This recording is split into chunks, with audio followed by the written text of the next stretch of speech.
Welcome back to the Politics with Paul podcast with your host, Paul Rader. Finally here. We're about to decide who the next president of the United States will be.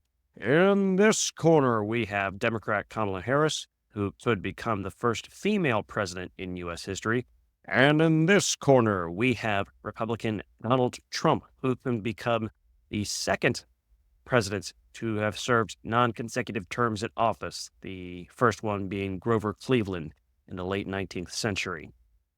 Now, as you may know, presidential elections aren't decided by the popular vote, though usually the victor does win the popular vote. Presidential candidates must receive a majority of the Electoral College's votes. There's 538 of those, so they must receive at least 270 to win.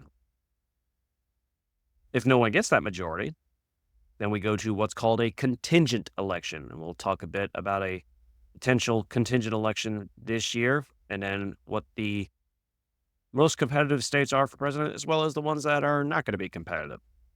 So I talked a little bit about the possibility of this in a previous podcast episode, one of the earliest ones I did.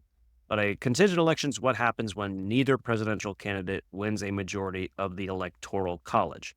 You're not going to see a third candidate take any Electoral College votes this year. So the way this is going to happen is that there's a 269 to 269 tie in the Electoral College, which can happen. It's probably not going to happen, but if it does, what happens next?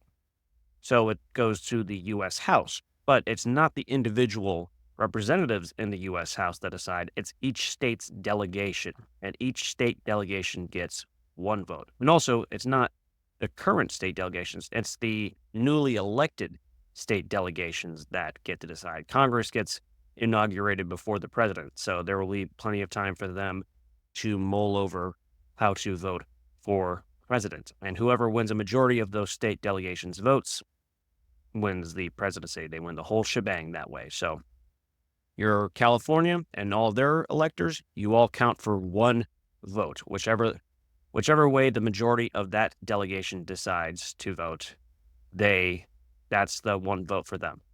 New Hampshire, there's only two U.S. House representatives. They count as one vote, each state. So there's only 50 states. So you got to get at least 26 of them to become presidents if we have a contingent election. And there's a few states that could potentially swing in terms of what their partisan majority is for their delegation. Arizona is currently a Republican majority in their delegation, but they could potentially swing Democratic. Michigan and Pennsylvania are currently Democratic majorities in their U.S. House delegations, but they could potentially turn Republican. So the U.S. House vote is not only important for determining which party is going to win the U.S. House, but also in the event of a contingent election. Now, regardless of a contingent election, we have to have a regular election to get to that point. So we're going to talk about we're going to talk about all the states. We're going to go over the non-competitive and the competitive. But as for the competitive states, we're going to highlight what the state's worth in Electoral College votes is, what their recent voting history is, including the margin of victory in the last three elections. So 2012 was Barack Obama's re-election campaign against Mitt Romney, the Republican. 2016 was Democrat Hillary Clinton versus Republican Donald Trump. And then 2020 was Democrat Joe Biden against Republican Donald Trump. Other major elections that could have a reciprocal impact on the presidential vote. So how people vote on those races can impact how they vote on the presidency. Now, it's you're going to more often see a presidential vote impact those lower ballot votes. Usually how people vote president can influence them and how they vote for elections lower on the ticket. But sometimes a candidate on a lower ballot election can be considered a boon or a drag for a presidential candidate. For example, in North Carolina, the Republican gubernatorial candidate, Mark Robinson, there's some speculation that he might be a drag on Donald Trump's chances in the state. The governor's race in North Carolina is expected to stay with Democrats, while the presidency is either a toss-up or slightly leaning one way or the other. And this is only going to be referring to contests that are competitive. So there's going to be plenty of other elections going on in these states. but only if there's competition that's expected. Those are the ones that are going to be highlighted. Party affiliation of the total number of voters in the state, if a state tracks that. Not every state tracks party affiliation. So states where or the total number of Republicans, the total number of Democrats, the total number of unaffiliated or nonpartisan, however a state falls what you might consider an independent who doesn't have a party. The states have different names for what they call that group. And then, of course, you have the third party designations as well. And this is also going to compare current numbers, or at least the latest numbers for total voter registration by party compared to what it was around the time of the 2020 election. So you'll see a few cases where Republicans have made big gains in number of registered voters. Democrats have decreased in their total number of registered voters, and or unaffiliated slash nonpartisan, et cetera, have markedly increased. And then lastly, how forecasters see the election. So you're going to see it as a toss-up or very slightly leaning towards either Kamala Harris for Democrats or Donald Trump for Republicans. And the consensus is going to be based on 6 election forecasters: Political Report, Larry Sabato's Crystal Ball, Inside Elections, Split Ticket, CN Analysis, and Elections Daily. Now, before we get to where the most heated competition is, where are these non-competitive or at least less competitive states? There's an outside chance that one of these states surprises us, but it's not likely. We're just going to focus on where the most heated competition is. But for these non-competitive states, this is also based on the consensus of those 6 election forecasters that we highlighted a moment ago. Now, and just because these are not competitive for president, it doesn't mean that they're heavy Democrat or Republican across the board. Even though split ticket voting is less common these days, you still see some splits in how much people vote for a Democrat or Republican for president, and then Democrat or Republican for U.S. Senate or governor, for example. So Virginia has been subtly Democrat for president for quite a while now, but it has a Republican for governor. No election this year, though. And Kansas has been reliably Republican in many aspects, but has a 2-term Democratic governor as the incumbent right now. And she's not up for re-election. Her term's not up this year either. So probable and surefire Democratic states. There's 19 of these, and they're concentrated on the West Coast and in the Northeast. You have California, Colorado, Connecticut, Delaware, Hawaii, Illinois, Maine, except for one district, which we'll bring up in a moment, Maryland, Massachusetts, Minnesota, New Hampshire, New Jersey, New Mexico, New York, Oregon, Rhode Island, Washington, Vermont, and Virginia. And that accounts for 226 electoral votes, which also includes D.C., which gets 3 electoral votes, and Nebraska's 2nd electoral district, Nebraska's 2nd district electoral votes, because Maine and Nebraska are the only states that are not winner-take-all for their electoral votes. So the winner of the overall state's popular vote gets 2 electoral votes for those states, and then each individual congressional district has their own electoral vote. And Maine's 2nd district is expected to go to Republicans, and then Nebraska's 2nd district is expected to go to Democrats, even though the rest of the state is likely to go the opposite direction for both Nebraska and Maine.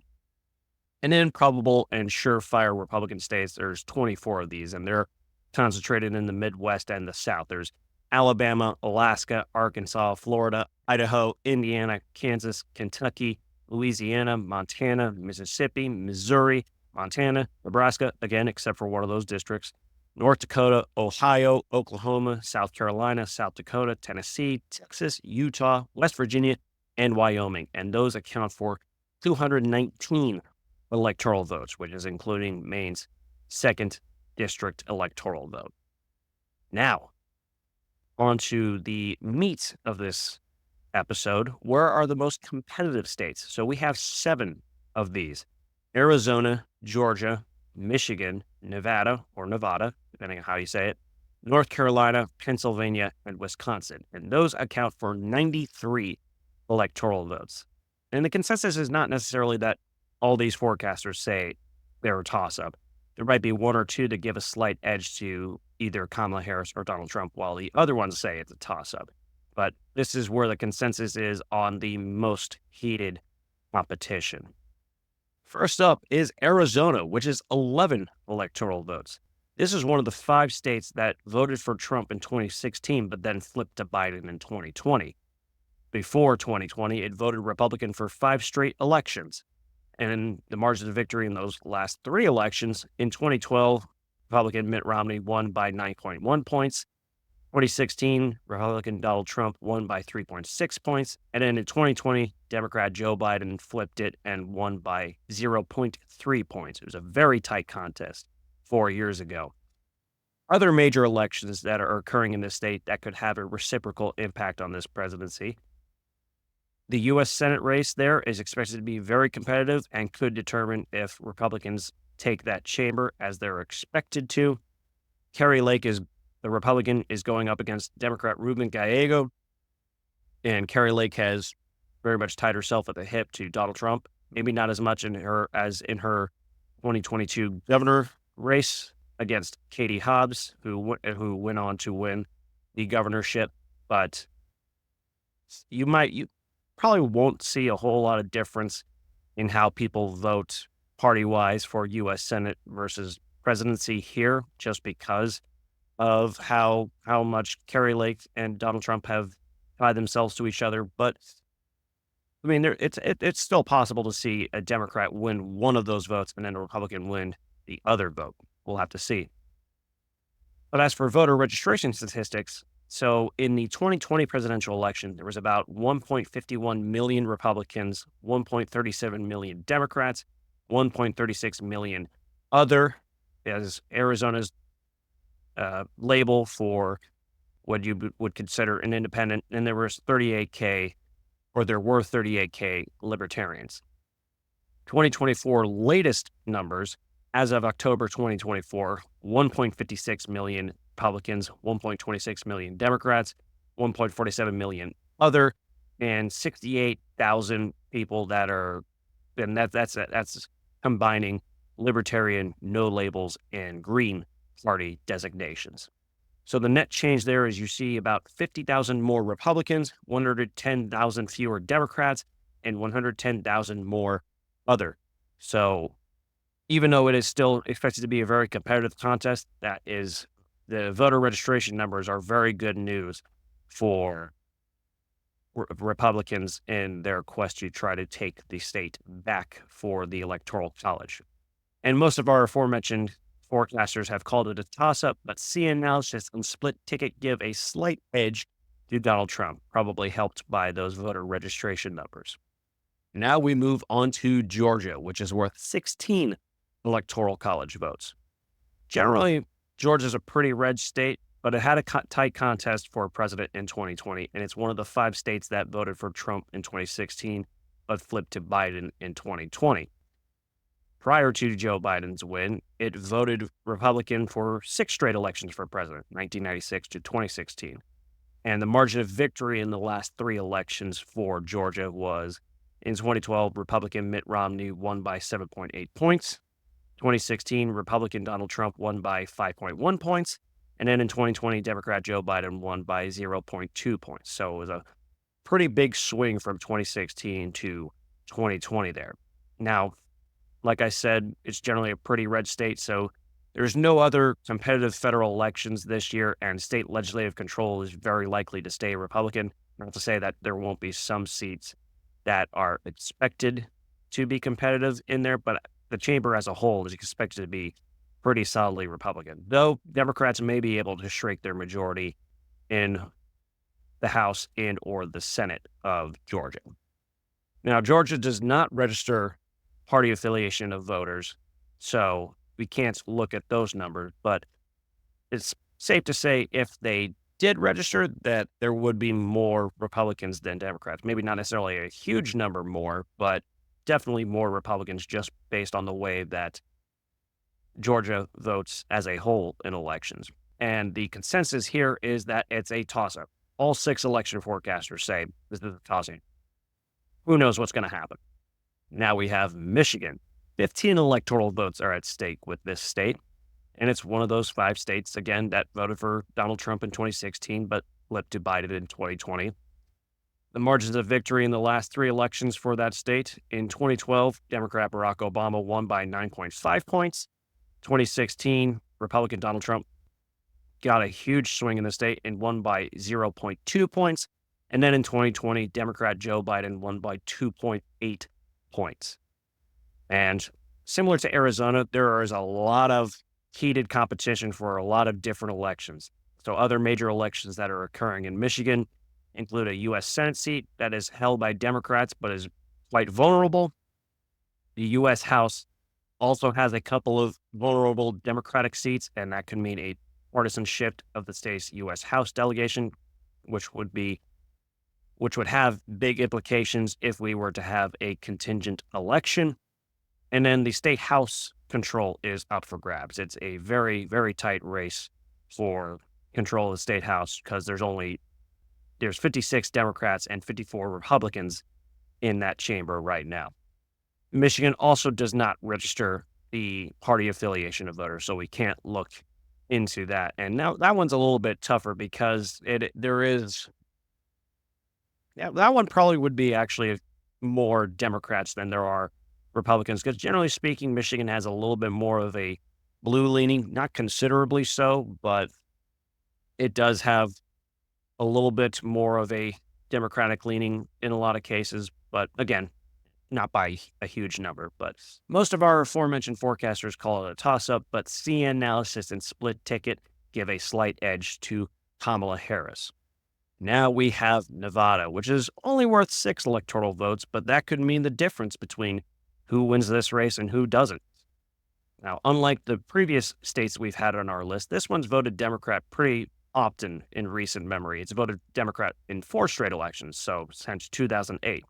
Margins of victory in the last 3 elections for Nevada: in 2012, Democrat Barack Obama won by 6.7 points. 2016, Democrat Hillary Clinton won by 2.4 points. And in 2020, Democrat Joe Biden won by 2.4 points.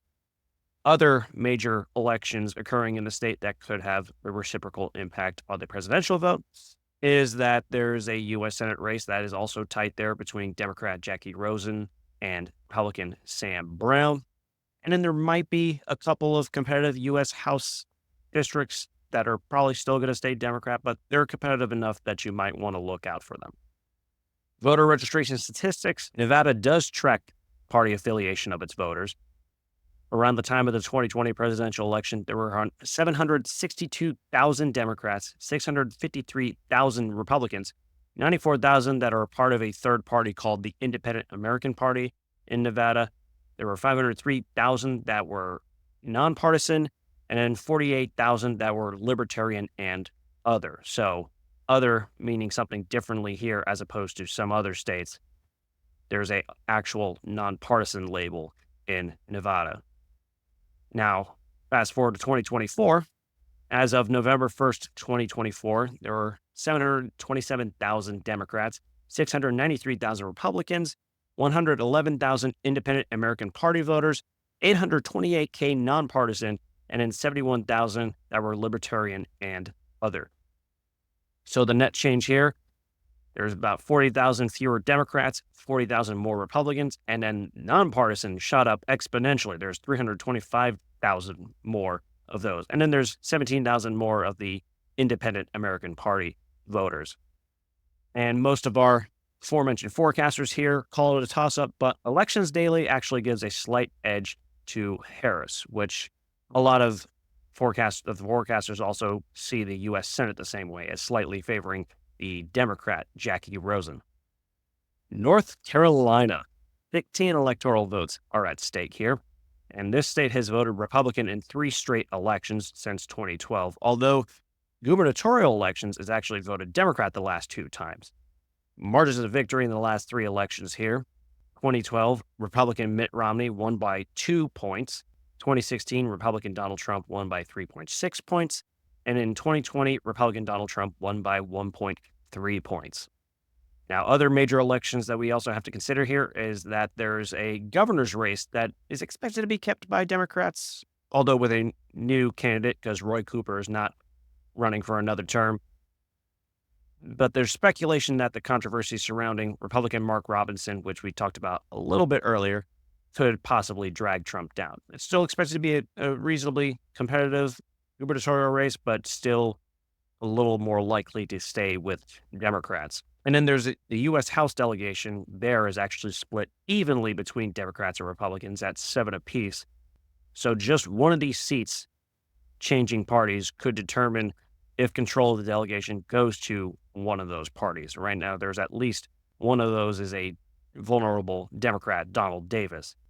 Now, as for voter registration statistics, on October 31st, 2020, there were 2.62 million Democrats, 2.22 million Republicans, 2.45 million unaffiliated, and then there was a bunch of other designations as well.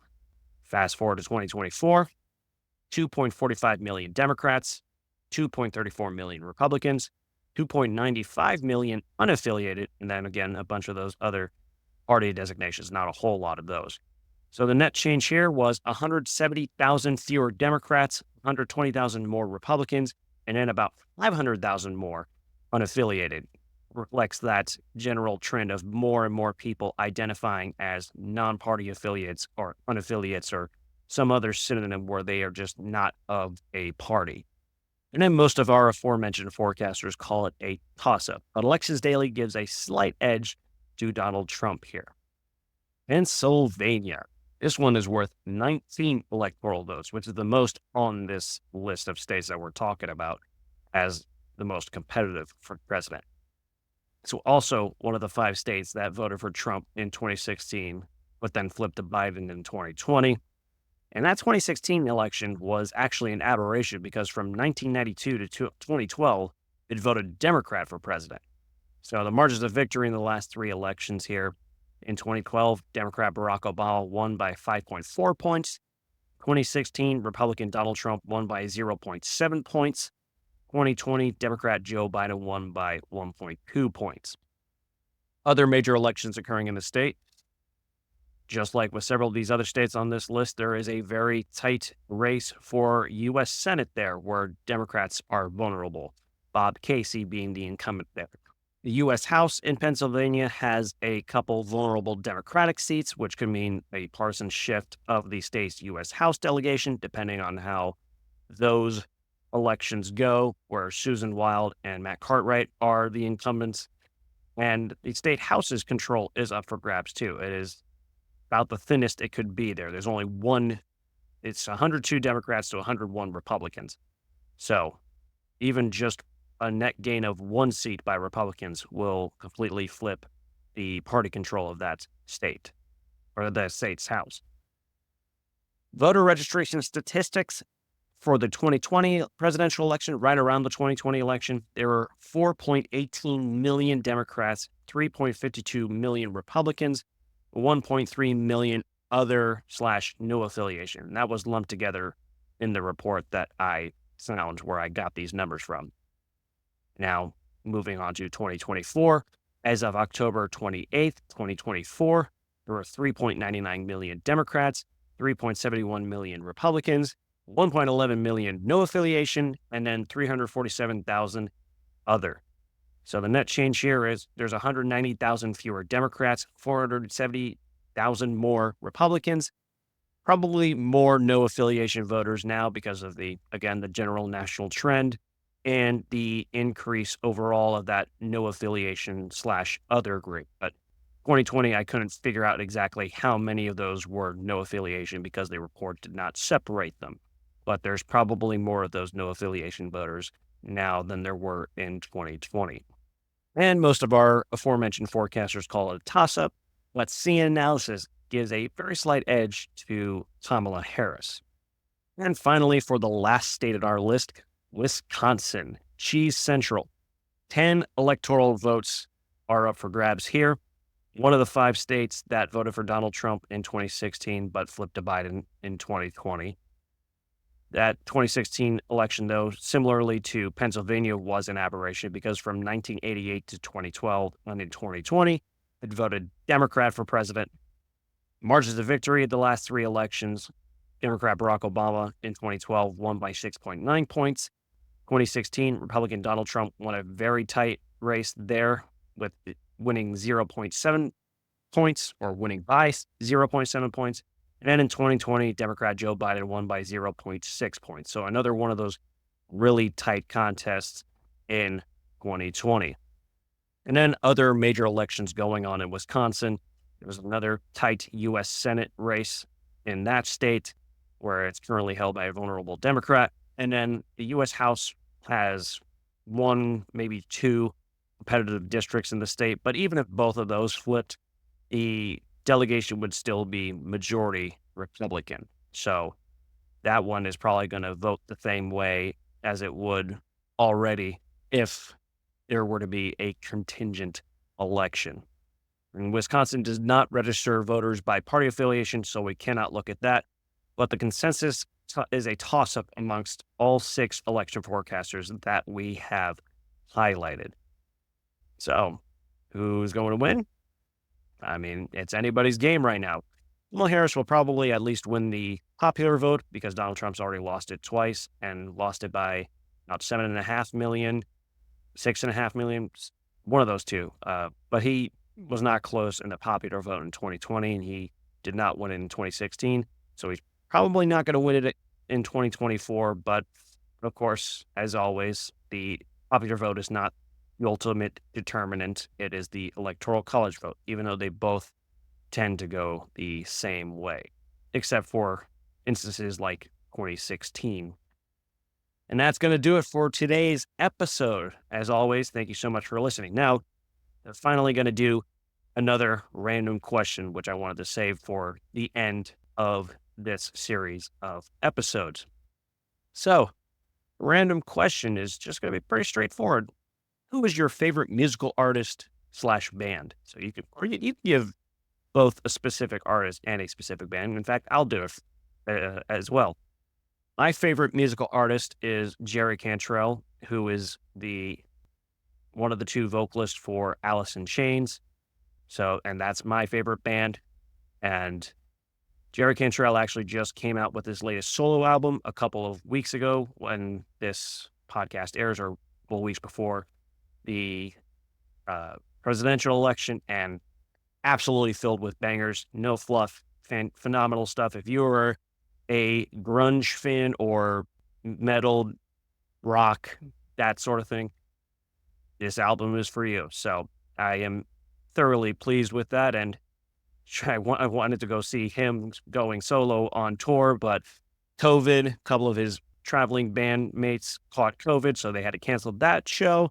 And I was going to go see Alice in Chains when they came down to Tampa, Florida, and a hurricane that eventually did not actually hit, but in case it was going to hit, they had to cancel that tour date as well. So hoping third time's the charm, whether it's Jerry Cantrell on his current solo tour or when Alice in Chains picks it back up. But yeah, that's phenomenal musician, phenomenal band, phenomenal music.